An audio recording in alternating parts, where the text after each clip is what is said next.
여기 집에서 하는 데라서 이렇게 지저분하게 대충 하는구나 조금 어려움을 느끼더라고요, 제 개인적으로. 안녕하세요. 오늘은 공방 쉬는 날이라서 유튜브 카메라를 이렇게 켰는데, 오늘은 공방 창업에서 이제 홈클래스 편이에요. 홈클래스로 수업을 진행을 할 때 꼭 갖춰야 되는 부분들이랑 장점이랑 단점이 있을 수가 있겠죠. 단점이라기보단 조금 주의를 해야 하는 점 이야기를 해보려고 이렇게 카메라를 켰는데, 일단은 공방 창업을 할 때 꼭 필요한 자격 요건들, 그리고 꼭 지켜야 되는 것들을 이야기를 먼저 해보도록 할게요.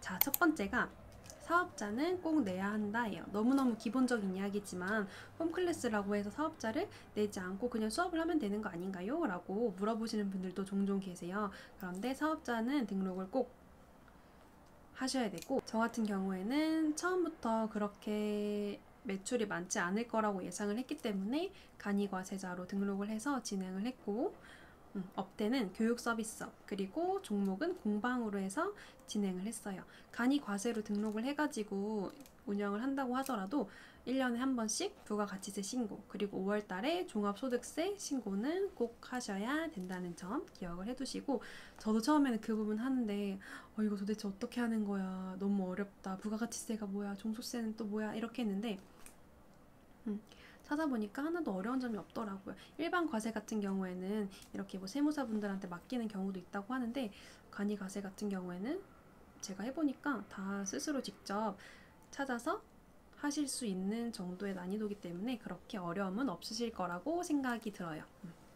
첫 번째가 사업자 내는 거고, 두 번째가 판매를 하시면 안 된다는 점이에요. 집에서 수제 간식 만들어가지고 당근마켓에 막 이렇게 올려가지고 판매를 하신다거나 지인분들한테 돈을 받고 판매를 하는 것은 법에 어긋나기 때문에 그런 부분은 꼭 피해 주셔야 되겠습니다.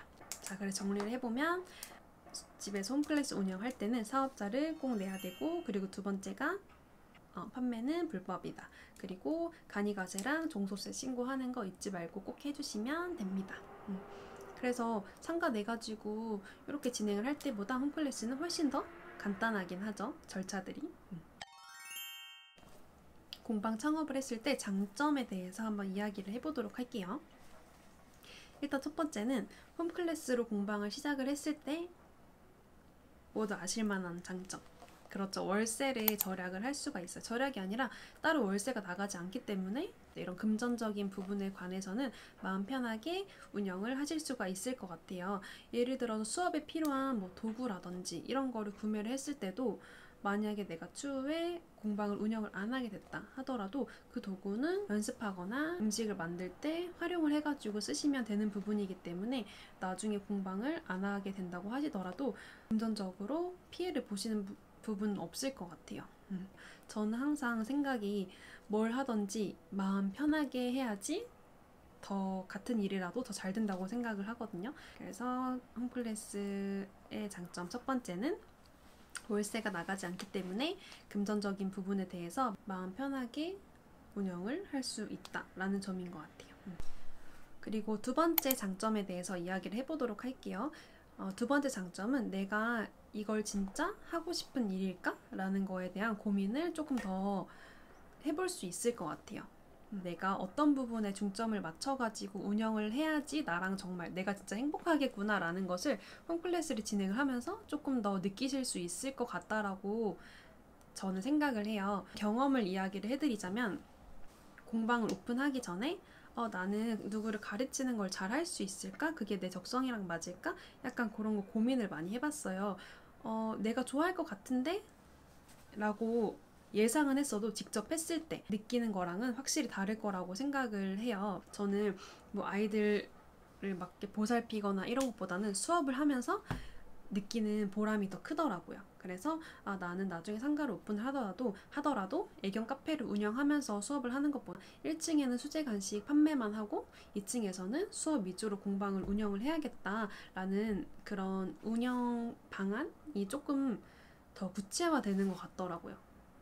원데이 클래스나 취미반, 이렇게 자격증반 클래스를 운영했을 때 그 수강생분들이랑 이렇게 소통하는 게 내가 더 좋은지, 아니면 이제 수업을 할 때 아이들이 함께 오잖아요. 그러면 그 아이들과 함께하는 시간이 더 좋은지 이런 거를 더 생각을 해보셨을 때 나는 수업을 사람들이랑 수업하면서 이렇게 진행을 하는 것보다 아이들이 함께 왔을 때 아이들 이렇게 케어해주고 함께 하는 그런 과정들이 더 행복하다면 뭐 애견 카페라든지 뭐 놀이터라든지 호텔링이라든지 이런 거를 구체적으로 더 이쪽 방향으로 가는 건 어떨까라고 고민을 해볼 수 있는 계기가 더 될 수도 있을 것 같아요. 지금 홈클래스로 수제 간식을 운영을 하고 있다고 하더라도 지금 나중에 내가 수업 위주로 하는 공방을 하고 있을지 뭐 애견 펜션을 하고 있을지 애견 동반 카페를 하고 있을지 이런 건 아무도 모르는 거거든요. 그래서 수업을 이렇게 홈클래스로 진행을 해보시면서 내가 진짜로 원하는 게 어떤 건지에 대해서 점점 구체화해가는 과정이 될 수 있다고 생각을 해요. 추후에 운영 방식과 손님 응대하는 방법 이런 것들을 홈클래스를 운영을 하면서도 충분히 내가 경험하고 배울 수가 있거든요. 처음에는 제가 구체적인 운영 방안을 정해놓지 않아서 되게 내 생각과 벗어난 질문을 하시거나 왜 이렇게밖에 안 돼요? 이렇게 해두시면 안 돼요? 라고 했을지 그런 질문을 제가 받았을 때 바로 당황을 해버렸죠. 그리고 그때는 수강생분들이 많이 찾아주시지 않았을 때라서 수강생 한 명도 절대 놓치고 싶지가 않은 거예요. 그래서 무리한 요구를 하셔도 뭔가 네 그러면 네 그렇게 해드릴게요 라고 한다든지 이런 식으로 제가 주체가 돼야 되는데 수강생분들한테 계속 끌려다니는 거예요. 이거는 내가 운영하는 내 공방인데. 근데 처음 운영을 하시다 보면은 규정사항이 있어야 돼요. 이렇게 했을 때 내가 이렇게 해야지. 그런데 저는 처음에 그런 운영 방안을 정해놓지 않고 시작을 했기 때문에 되게 당황스럽고 막 내 길이 흔들리는 그런 경험을 많이 했거든요. 그래서 안 되겠다. 규정사항을 정확하게 공지를 해서 블로그에 올려놔야겠다라는 생각이 들어서 그때 부랴부랴 운영 규정사항을 업로드했던 기억이 있거든요. 그렇게 규정사항을 명확하게 정해놓는 게 저한테도 편하지만 당연히 수강생분들한테도 편할 거예요. 아니 나는 아무 말 없어서 이렇게 생각하고 당연히 이렇게 해도 될 거라고 생각을 했는데 왜 이게 안 되냐라고 하실 수도 있는 건데 제가 처음에 수업을 신청하기 전에 규정사항이 이러이러하니까 여기에 동의를 하신 분들만 신청을 해주세요 라고 그 규정사항을 띄워놓으니까 전혀 트러블 생길 일이 없는 거예요. 그래서 이렇게 어떤 식으로 내가 공방을 운영을 해야 되는지 손님 응대는 어떤 식으로 해야 하는지를 이렇게 홈클래스를 하면서 많이 느낄 수 있었던 것 같아요. 그래서 그 부분도 장점이라고 저는 생각이 들더라고요. 자, 그러면 이제 홈클래스를 운영을 하는 데에서 단점도 분명히 존재를 한다고 생각을 하거든요. 근데 사실 단점이라기보다는 내가 홈클래스를 운영하면서 조금 주의를 해야 할 부분이라고 보시면 더 정확할 것 같아요. 첫 번째는 청결 유지입니다. 홈클래스를 운영을 하실 때는 내가 나가서 상가에서 운영을 하실 때보다 2배, 3배는 더 깨끗하게 관리를 하셔야 된다고 저는 생각을 해요. 상가 같은 경우에는 내가 퇴근을 할 때 싹 정리를 해요. 그리고 집에서 자고 일어나가지고 오픈을 하면은 깨끗하겠죠? 어제 청소를 해놓고 갔으니까. 그런데 홈클래스를 진행을 하면 제가 분명히 수업을 하고 싹 소독도 하고 깨끗하게 치워놨어요. 근데 저는 계속 거기서 생활을 하잖아요. 저녁도 먹어야 되고 또 설거지를 해야 되고 거기서 생활을 하고 아침에 일어나서 또 밥도 먹고 집에서 씻기도 하고 그렇기 때문에 그 전날 저녁에 깨끗하게 치워놨다고 하더라도 아침에 보면 바닥에 또 머리카락이 있고 먼지가 쌓여있고 지저분하단 말이에요.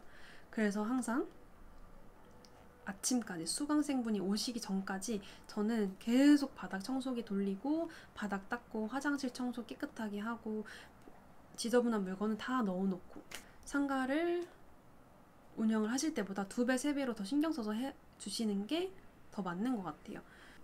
원데이 클래스나 취미반 같은 수업은 내가 이거를 진짜 배워서 실력을 키우겠다라는 목적보다는 내가 예쁜 공간에 가서 우리 강아지들 만들 거 이렇게 아기자기하게 만들어가지고 내가 행복한 시간을 보내다 와야지 라는 목적이 더 크시기 때문에 그 공간을 최대한 깔끔하고 예쁜 공간을 만들기 위해서는 첫 번째 기본이 되는 게 청결이라고 생각을 하거든요. 수화실을 막 만들고 있는데 제가 도구를 하나 딱 꺼내드렸어요.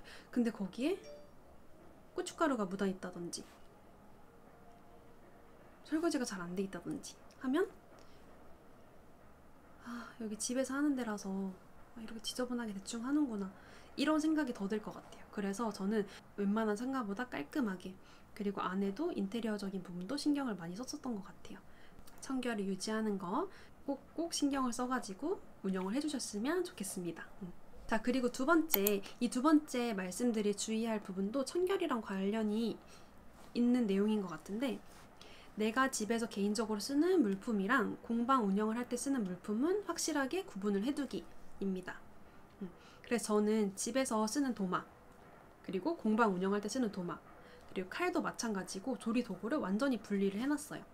그래서 저희 남편도 집에서 음식 만들 때 저한테 항상 물어봐요. 이 도구 써도 되는 도구야? 이렇게 물어봐요.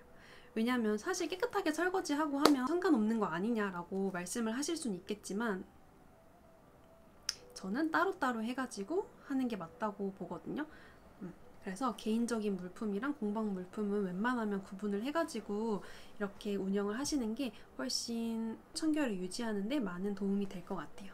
그래서 이렇게 오늘은 홈클래스를 운영을 할 때 꼭 갖춰야 하는 기본적인 요건이랑 장점과 단점, 주의를 해야 될 점에 대해서 이야기를 드렸는데, 홈클래스를 염두에 두고 계신다든지 아니면 꼭 펫푸드가 아니더라도 내가 홈클래스를 하려고 하는데 어떨까라고 고민을 하시는 분들한테 도움이 조금이라도 됐으면 좋겠고, 조금 더 추가적으로 궁금한 점이 있으시면 댓글에 남겨주시면 제가 답변을 해드리도록 하겠습니다. 다음번에 더 좋은 내용으로 뵙겠습니다. 안녕.